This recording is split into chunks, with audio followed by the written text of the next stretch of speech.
This is a real breakthrough. Russia has been crushed. The Flamingos stormed in. The Russians found themselves in a missile trap. Drones came to the rescue and finally overwhelmed the occupiers with a barrage of fire. The enemy's screams drown out the sound of engines. The GUR has done the incredible. The first footage is already online. Putin is furious and is holding a casting call for foreign mercenaries right on the front lines. Who will our forces grind down first? All this and more in our episode, Hellpoint. The Flamingo missile struck Russia. The Kremlin is screaming that this is a catastrophe. Ukraine has stepped up and unleashed a mega weapon.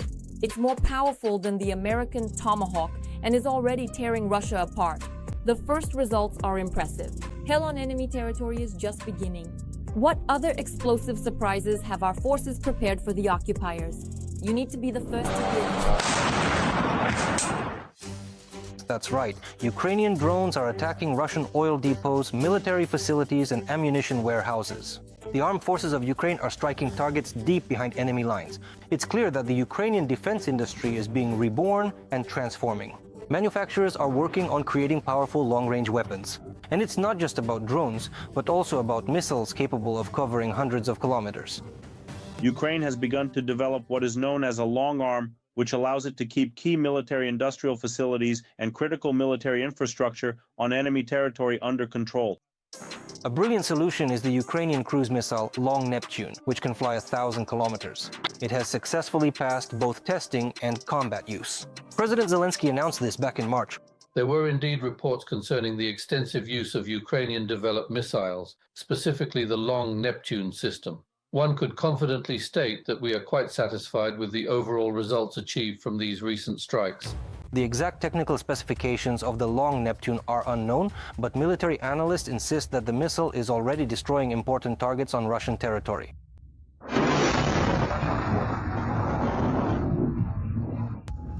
Oh my gosh, terrible. The Long Neptune already has a competitor, a domestically produced missile called Flamingo. On Sunday, a photo of this weapon appeared online, and the next day, one of the Ukrainian publications even released a video of test and combat launches of the Flamingo. However, whether the footage actually shows a Ukrainian missile has neither been confirmed nor denied by Ukroboronpro. This is a sophisticated missile that was not originally developed in Ukraine, but it was meticulously created by talented people of Ukrainian descent. Subsequently, it was put into serial production by a prominent Ukrainian company. The fact that the Flamingo is being produced was also confirmed by Ukraine's Minister of Defense, Denis Shmyhal. This is a powerful weapon, long range, very powerful, and it exists. These are the key details. As for everything else, we will find out when the right time comes. Media reports say that the new Ukrainian missile has a range of about 3,000 kilometers, a warhead weighing around 1 ton, and can reach speeds of up to 950 kilometers per hour. It is resistant to Russian electronic warfare systems. Thanks to these characteristics, the Flamingo can strike strategic targets deep behind enemy lines. This means covering all important facilities on the territory of the Russian Federation. This is what prevents us from defeating the Russian Federation. This includes the production of Shaheds. This also includes the production of cruise missiles, starting from, say, the Ka-59, plus practically all, of the ground depots that are located in this area.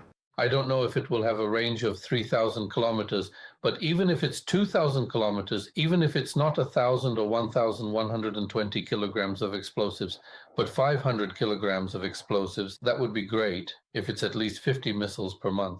As aviation experts note, the Ukrainian Flamingo is even more powerful than the American Tomahawk. Right now, we are looking for solutions to significantly impact the capabilities of the Russian Federation. So we are forced to create such a mega weapon, because in reality, it fulfills a lot of tasks here. This missile launches directly from the ground. It has a dual starter system. First, a solid fuel engine ignites and propels it so it doesn't use up its own fuel. And then, at the required altitude, it switches to the main engine and performs its functions properly. As reported by Defense Express, along with its advantages, the Flamingo also has its drawbacks. It is quite large in size. Another potentially problematic aspect is the engine. Analysts suggest that the Flamingo requires an engine similar to those used in business jets. Mikhailo Manuk, Oleg Novikovsky, Podrobici, Inter-TV channel, United News Marathon. They slip into the tiniest cracks and hit the occupiers with all their might. These FPV drones in the Kupiansk region have become a real nightmare for the enemy. Putin's mercenaries are starting to hallucinate. They see our birds everywhere.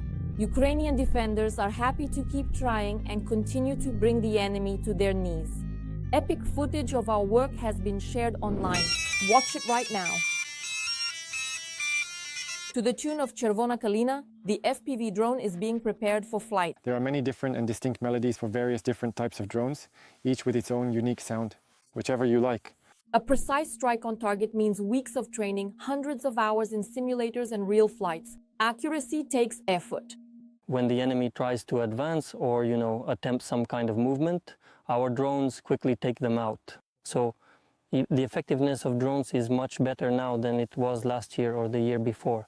The task is to find, strike, and remain unnoticed. FPVs allow us to hit the enemy precisely, with minimal risk to our own people. You can fly into places that you simply couldn't even get close to on foot. I mean, you won't be there. Maybe the connection is bad, for example, or the same video feed from the same control, if there are no interruptions anywhere in the cable or in the optics itself. Here, pilots even fly using fiber optics. This is a special type of drone that is controlled via a thin fiber optic cable connecting the drone to the operator. So we mostly flew in for reconnaissance and checked inside the hangar to see if they were hiding there, flew through the rooms, and then flew out. Well, that's the kind of maneuver. Along with the FPV, they also launched the Matrix into the sky so that the strike drone maintains its connection. My task is simply to lift it up and keep it hovering in one spot, turning it in the direction the FPV is flying, right, left, just to make sure everything is synchronized. The FPV pilot tells me which way to turn, so I turn as needed. Here in the Kupiansk direction, there are forests and the enemy rarely uses their equipment. More often, they send soldiers, cannon fodder. So far, we haven't seen any heavy equipment coming our way, only infantry. Well, the infantry gets taken out right away, as they say. They move around in pairs or groups of 3. The fighter with the call sign Chaika transferred to the Orion unit 6 days ago. He hasn't been in combat with the new crew yet. What makes FPV difficult for you? Well, before this, I had never flown at all, but if I compare it to the Mavic, with the Mavic, you take off and it holds itself steady and corrects itself, but with FPV, you constantly have to, keep your hands on the sticks and control it yourself all the time. He did serve, but not in a combat position.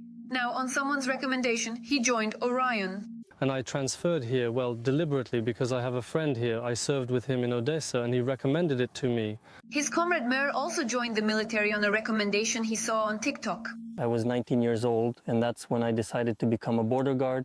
Well, how did I decide? I really wanted to fight, but the armed forces didn't take me, and then I got this opportunity. I saw on TikTok, I was scrolling through my feed, and saw that the border guards were recruiting, so I decided to go and sign a 3-year contract. Everyone who is motivated is invited to join the Orion unit of the State Border Guard Service. Reporting from Kharkiv region, Tetiana Demuk and Danilo Horodetsky. We are Ukraine Marathon, United News. Every voice matters. Join our community, support independent journalism and help us bring you the truth from Ukraine. Become a member of Ukraine today. Join us now. Putin's mercenaries tried to break through into the Dnipropetrovsk region, but Ukrainian forces repelled the attack. Heavy fighting continues in the Pokrovsk area, where the armed forces of Ukraine are actively destroying the enemy and employing new tactical solutions. An entire unit of occupiers has been eliminated in the Kursk region. The front line is gradually becoming increasingly unstable, and the enemy's summer offensive campaign is losing momentum. Despite this, the Kremlin stubbornly tries to hold its positions. More on all of this ahead. This is a video from the 225th Assault Battalion of the Armed Forces of Ukraine. They are clearing the settlement of Vorony in the Dnipropetrovsk region. With the help of a Bradley, Ukrainian soldiers managed to stop the occupiers' breakthrough in this direction. Unfortunately, such actions by the armed forces of Ukraine are not always successful. According to the Deep State resource, the Russians have managed for the first time to occupy 2 villages in the Dnipropetrovsk region. These are Zaporizhzhia and Nova Georgiivka. In recent months, Putin's invaders have been using the tactic of infiltration by small groups along almost the entire front line. This tactic yields only very minor successes. This is infiltration, small infantry groups, 2 or 3 people at a time. But there are a lot of these groups. Their task is not so much to engage in battle and breakthrough, but rather to bypass our strongholds. Let's put it that way. Our resistance points, our posts and strong points, and so on, taking advantage of the fact that the front line is sparse, meaning there is no continuous line of defense. This isn't a breakthrough, it's more like infiltration, seeping through, leaking, and so on. This is the kind of tactic they will obviously continue to use. Why? Because unfortunately the shortage of infantry on our side is still a very real issue. As before, the Pokrovsk direction remains the hottest spot. Every day, at least a quarter of all enemy attacks are concentrated on this direction. The Kremlin wants to capture the entire Donbas at any cost. They want to reach the administrative borders of Donetsk region to get to the junction of three regions, Donetsk, Zaporizhzhia, and Dnipropetrovsk. When we talk about the southern Donetsk direction, they want to push beyond the borders of Dnipropetrovsk region in order to seize more territory and have a stronger position in negotiations. Special attention was given to the Pokrovsk direction at the meeting with the President of Ukraine, which was also attended by the Commander-in-Chief of the Armed Forces of Ukraine, Oleksandr Syrsky. Our main focus right now is primarily on the Pokrovsk, Dobropilya, Novopavlivka and Kupiansk directions, as well as the Zaporizhzhia direction. During the meeting, they discussed the need for additional support for units in these and other important sectors of the front. We are seeing positive trends in the border areas of Sumy and Kharkiv regions. Here, the decisive factor is the active operations of the 225th Assault Regiment of the 71st Jaeger Brigade and units of the Special Operations Forces. In the Kursk direction, a series of strikes by Ukrainian aviation managed to destroy an entire unit. The air bombs destroyed the unit's headquarters and command post, the personnel base, the electronic warfare communications team, and the Manpad's crew. In this direction, the Russian army has also achieved no success. Most of the objectives that the Kremlin set for the campaign from April to August 2022 turned out to be unachievable. In fact, Russia's summer offensive failed, and there is a certain fatigue observed among Russians. This is reported by the publication Bild. Overall, over the summer, Russia captured only 1,800 square kilometers. This is about 0.3% of Ukrainian territory.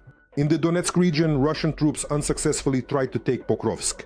Despite breaking through to the city center in August, within 3 weeks all Russian units were either destroyed or captured. In the northern direction, Vladimir Putin's plans to create a security belt in the Chernihiv, Sumy and Kharkiv regions also failed. Less than 70 kilometers of territory along the border ended up under Russian control. In the south, in the Kherson and Zaporizhzhia regions, the front remained stable, and the Kremlin was effectively forced to abandon its offensive plans. At present, the situation on the front is stable, and President Volodymyr Zelensky is ready to discuss a ceasefire, but not a capitulation, as Putin demands. Zaporizhzhia is once again becoming a testing ground for foreign experiments. Instead of sending its own soldiers, the Kremlin is driving a new batch of foreign mercenaries into battle, and these are no longer North Koreans. The recruitment of this motley legion is starting to look more and more like a circus. But Ukrainian soldiers greet them without any sentimentality. One sortie, 4 targets eliminated. What weapon is so ruthlessly precise, and what other surprises have been prepared for the invaders? Details coming up next. Night is about to fall.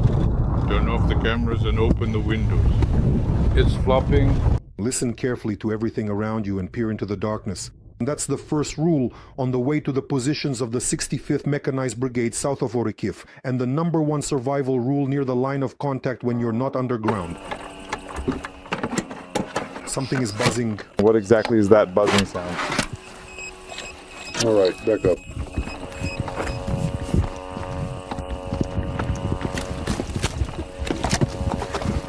Without a detector that registers the approach of any drone, Seaver, the navigator and commander of the heavy bomber crew, admits they don't take a single step onto the surface anymore. Without the detector, as I understand it, you don't go out onto the surface at all. Sometimes we do go out, damn. We see it coming up somewhere. Back up. But their job is such that they have to go out many times every night. Can you say how many sorties you've made in total? Give or take, approximately. Take detector. Yeah, let's really go now. It's definitely coming this way, very quickly. Did it really just pass by then, yeah?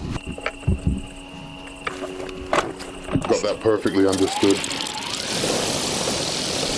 If the enemy is detected, then take immediate action to engage them. Over and out. Their job essentially is to engage the enemy. This time the duty officer's warning came when the heavy shot 65 was already in the air and approaching the first planned target of the night.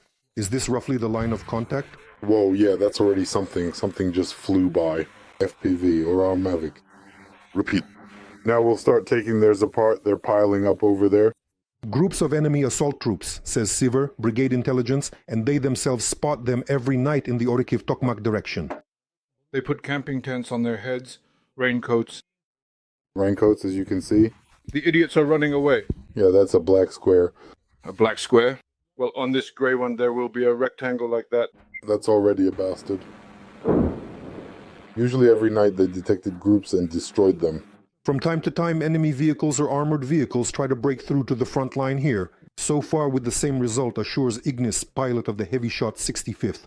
Guys, our FPV operators, just the other day I saw them, damn, they took out a little tank. Seriously. It was moving, and then damn, right into a box. Come here, check this out. Looks like the mortar started working on it. We watched that beautiful hit. They're actually Caponiers, not fragile glass shelters. That's heavy vehicle equipment pushing it over there, you see. Recently, foreigners have started appearing again in the defense zone of the Veliki Lu Brigade, wearing Russian-style uniforms. Practically 98% of them are foreigners. Yeah, there are a lot of Chinese individuals, Yemenis, Indians, and many other Arabs. In short, I understand that they also currently have a significant shortage of people who are truly willing to go on dangerous assaults now. Captured enemy infantrymen said, according to the head of the communications department of the 65th Mechanized Brigade, that the Muscovite unit, made up mostly of foreigners, was being prepared for a long time specifically for assaults in the Zaporizhzhia direction. One of them said that they had been trained for 5 months specifically for assault operations and specifically for the Zaporizhzhia direction. Right now, assault units of the regular Russian army are being concentrated here, where soldiers undergo rather lengthy training before going to the front lines. But it doesn't matter to them, assures the sapper of the Ukrainian heavy bomber crew, which enemy to track down. To destroy any enemy, the diver says they have the means. Nose. Wow, very. It's a shaped charge, so it creates a shaped charge crater, and this one is a fragmentation one. There are grooves inside so that they break apart into segments. That's an awesome thing. A Kyiv native and a swimming coach by profession, and he admits by calling, he now performs explosive manipulations with almost surgical precision. This is a submunition. I needed it. It's a bit harder when you hold it in your hands. Warmed it up, beat it, kneaded it. Carefully away from your face and put it in there. First time so successful.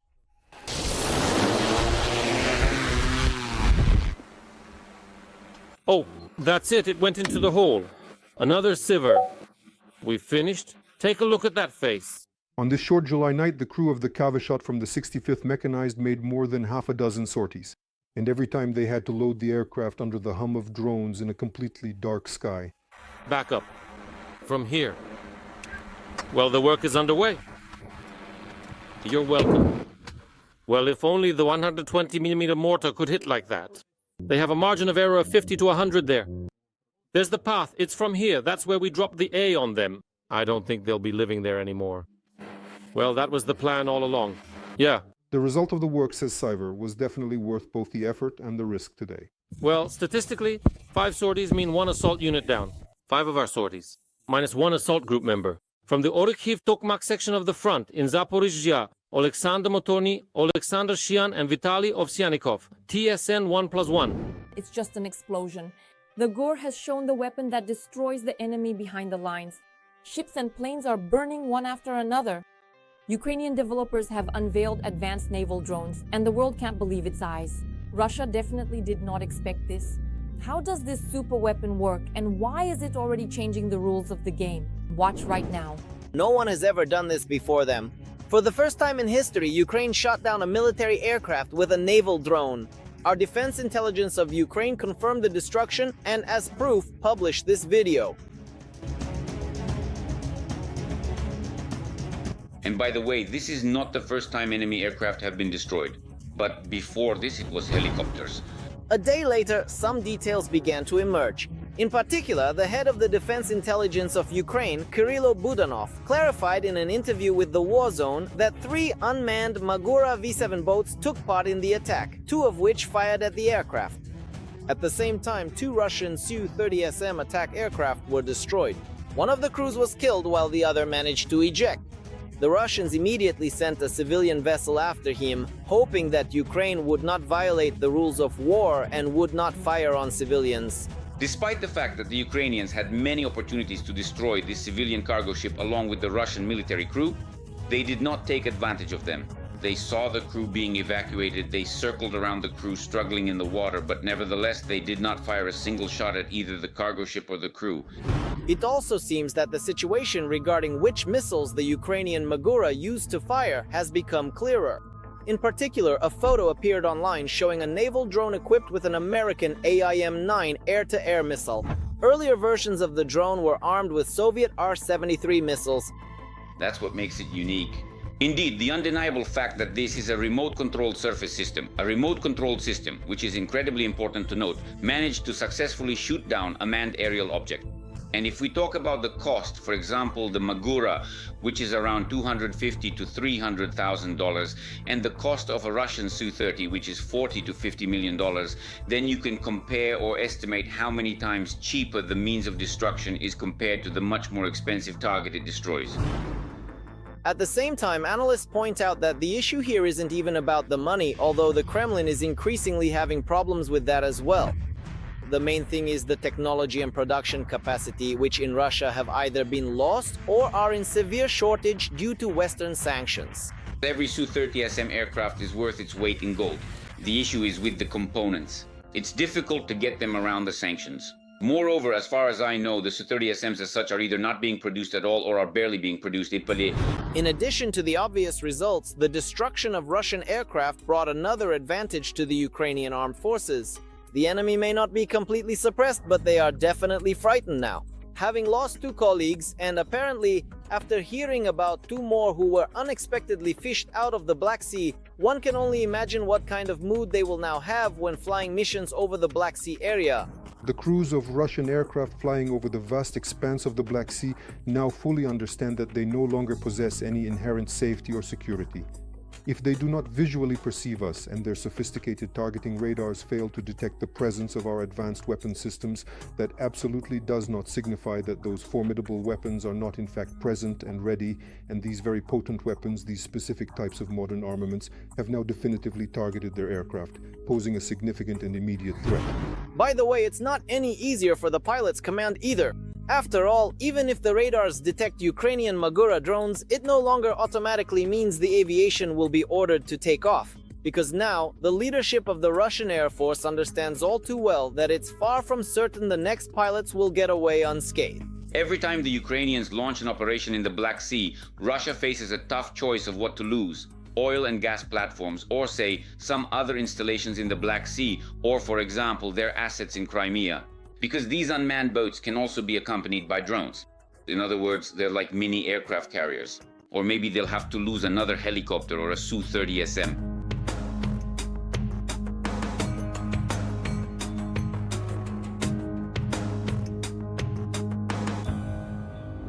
That's all from me for now. This was me, Darina Hutsakalo. Even more scorching news from the front in our next episode. And in the meantime, don't forget to subscribe and hit the like button. See you soon.